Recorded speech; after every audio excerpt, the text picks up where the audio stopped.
मोदी जी का एक और मास्टर स्ट्रोक। पेट्रोल से नहीं, E20 फ्यूल से चलेंगी गाड़ियां। क्या E20 कर देगा पेट्रोल और डीजल को रिप्लेस? दोस्तों, आपको बता दें कि मोदी जी ने पेट्रोल के धंधे को जड़ से बदल कर रख दिया है। प्रधानमंत्री नरेंद्र मोदी जी ने इंडिया एनर्जी वीक 2023 बेंगलुरु में 20% इथेनॉल मिश्रित पेट्रोल को लॉन्च कर दिया है, जो कि देश की ऑटोमोबाइल इंडस्ट्री के लिए खुशी की बात है।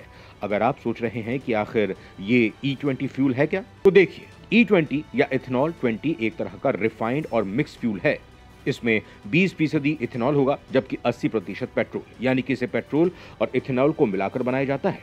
अब तक भारत में इथेनॉल 10 का इस्तेमाल किया जा रहा है। इथेनॉल 10 का, जी हाँ, जिसमें फ्यूल में 10वीं फीसदी यानी 10% तक इथेनॉल को मिलाया जा रहा है। लेकिन अब आपके फ्यूल में 20% इथेनॉल मिलाया जाएगा। इथेनॉल असल में इथाइल अल्कोहल होता है। ये एक बायोफ्यूल होता है, जिसे या तो गन्ने से बनाया जाता है या फिर अनाज से। पेट्रोल में इथेनॉल की ब्लेंडिंग से कार्बन एमिशन घट जाता है, जिससे देश की सबसे बड़ी समस्या पॉल्यूशन से काफी हद तक छुटकारा मिल जाएगा। रिसर्च से पता चला है कि अगर 2 व्हीलर में E20 पेट्रोल यूज किया जाता है तो कार्बन मोनोऑक्साइड के एमिशन में 50% की कमी आएगी। अगर इस पेट्रोल का इस्तेमाल कार में होता है तो कार्बन मोनोऑक्साइड के एमिशन में 30% की कमी होगी। यही नहीं, पेट्रोल के मुकाबले E20 के उपयोग से हाइड्रोकार्बन के एमिशन में भी 20% की कमी होगी, और इसीलिए प्रधानमंत्री नरेंद्र मोदी ने इसे एनवायरमेंटल फ्रेंडली फ्यूल भी कहा है। इसके बाद जो सबसे बड़ा फायदा होगा वो होगा फ्यूल की कीमत का, क्योंकि ग्लोबल मार्केट में क्रूड ऑयल की कीमतें लगातार बढ़ रही हैं और भारत अपने देश की ऊर्जा जरूरतों को पूरा करने के लिए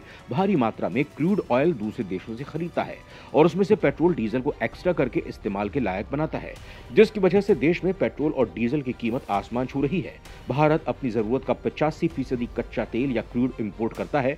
इसके लिए भारी मात्रा में विदेशी मुद्रा खर्च करनी होती है।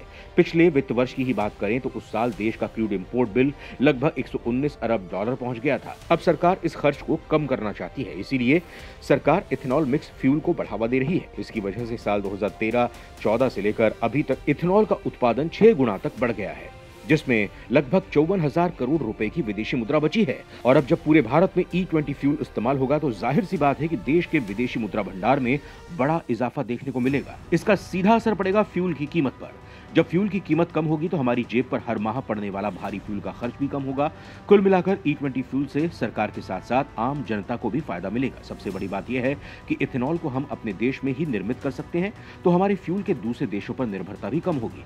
पीएम मोदी ने जिस E20 फ्यूल की बिक्री की शुरुआत की है वो फिलहाल 11 राज्यों और केंद्र शासित प्रदेशों में 15 शहरों में मिलेगा। इसके साथ ही अगले 2 साल के दौरान इसे पूरे देश में पेश करने की तैयारी शुरू हो चुकी है।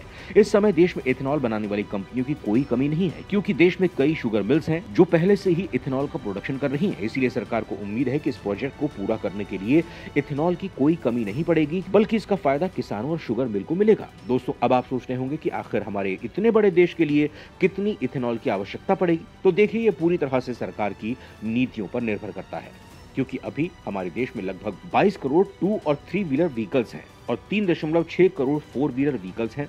भारत में कुल फ्यूल के खर्च में से 2/3 2/3 केवल 2 और 3 व्हीलर व्हीकल्स का इस्तेमाल करते हैं और जो बाकी हैं उसे 4 व्हीलर इस्तेमाल करते हैं, जिसकी वजह से फ्यूल का खर्च भी बढ़ रहा है। इसीलिए सरकार E20 फ्यूल के इस्तेमाल को बढ़ावा दे रही है।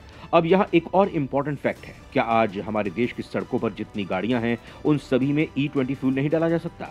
जिन गाड़ियों की मैन्युफैक्चरिंग 2023 की है, जैसे कि Hyundai, क्रेटा, SUV जैसी गाड़ियां, इसके अलावा जो गाड़ियां E10 के साथ कॉम्पैटिबल हैं, उनमें थोड़े से चेंजेस करके उन्हें E20 के कॉम्पैटिबल बनाया जा सकता है। टाटा ने तो घोषणा भी कर दी है कि बहुत ही जल्द वो अपनी गाड़ियों को E20 कॉम्पैटिबल इंजन के साथ बनाएगी। महिंद्रा एंड महिंद्रा, किया या सुजुकी, ये भी इस साल अपनी गाड़ियों के नए मॉडल लॉन्च करने की प्लानिंग कर रही हैं, जिनमें इंजन जो है वो E20 फ्यूल के कॉम्पैटिबल होगा, यानी कि वो इथेनॉल को डाइजेस्ट कर पाएगा। अब सबसे इंपॉर्टेंट सवाल, क्या E20 फ्यूल से गाड़ियों की एफिशिएंसी प्रभावित होगी? तो देखिए, अगर पेट्रोल में 20% इथेनॉल मिला दिया जाए तो आपकी कार या मोटरसाइकिल, स्कूटर का माइलेज, उस पर असर पड़ सकता है। इस बारे में automotive research association of India, Indian institute of petroleum और इंडियन ऑयल के R&D डिवीजन में काफी रिसर्च हुई है। यदि आप किसी साधारण या ऐसे वाहन को जो कि E20 फ्यूल के लिए तैयार नहीं है उसमें E20 फ्यूल डालते हैं तो उन पर सबसे बड़ा असर उनके माइलेज के रूप में देखने को मिलेगा, यानी कि ऐसा ऑयल जिसमें कि इथेनॉल है ही नहीं और दूसरा E10 जिसमें कि 10% इथेनॉल मिला हुआ है, वैसे फ्यूल वाले 4 व्हीलर व्हीकल में E20 फ्यूल का इस्तेमाल करेंगे। तो 4 व्हीलर व्हीकल के माइलेज में तकरीबन 6 से 7% की गिरावट देखने को मिल सकती है। वहीं 2 व्हीलर्स में आंकड़ा तकरीबन 3-4% तक कम हो सकता है। माइलेज में अगर आपकी गाड़ी E10 कॉम्पेटेबल है, इसमें E20 फ्यूल के इस्तेमाल पर माइलेज में तकरीबन 1 से 2% की गिरावट ही देखी जाएगी, यानी कि गाड़ी की एफिशिएंसी पर कोई खास फर्क नहीं पड़ेगा। इसके अलावा ये भी टेस्ट किया गया है कि मौसम का इस फ्यूल पर क्या असर पड़ेगा। तो देखा गया है कि हर मौसम में ये फ्यूल बढ़िया काम कर रहा है और साथ में ये भी देखने को मिला है कि इंजन की हालत पर इसका कोई नेगेटिव असर नहीं पड़ रहा है। इस तरह से ये फ्यूल भारतीय गाड़ियों में परफेक्ट साबित होगा और आपके महीने के खर्च में भी इसका असर साफ दिखाई देगा। इसके अलावा E20 कार्यक्रम में सबसे ज्यादा फायदा गन्ना किसानों को होने वाला है।